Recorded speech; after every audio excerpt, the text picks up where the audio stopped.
le projet de la matrice d'action 2020. Les explications de Abou Sanogo.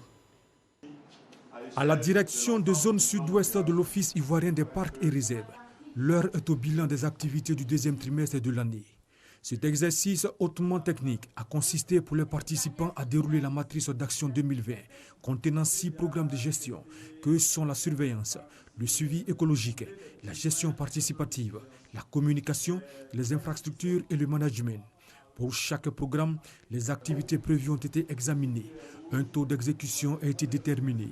Les raisons des écarts par rapport aux prévisions ont été analysées et des recommandations ont été formulées à l'endroit des gestionnaires.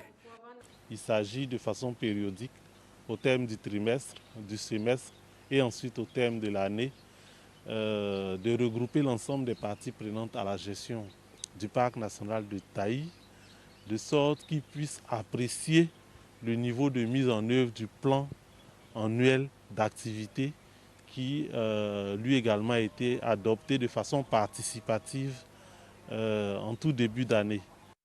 Il ressort de cet examen minutieux une performance globale de 66%.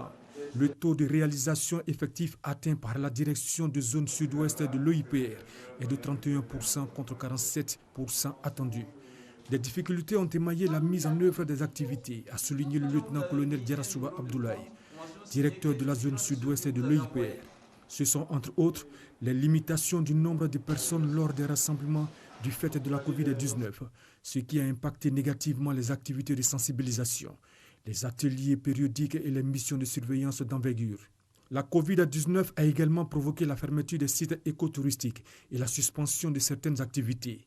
Cette situation n'a pas entamé la détermination des gestionnaires et de leurs partenaires, notamment ceux de la recherche scientifique. Et cet atelier a été le lieu de présenter des résultats de travaux effectués par l'université Jean-Laurent Guédé de Daloa sur les frayères à poissons du lac de Buyo.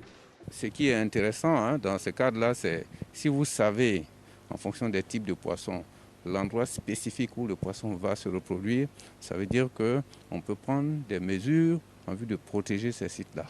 Au thème de cet atelier, le représentant du préfet du département de Tabou, le secrétaire général, s'est réjoui du bon déroulement de l'activité et félicité l'engagement et la détermination de l'ensemble des parties prenantes.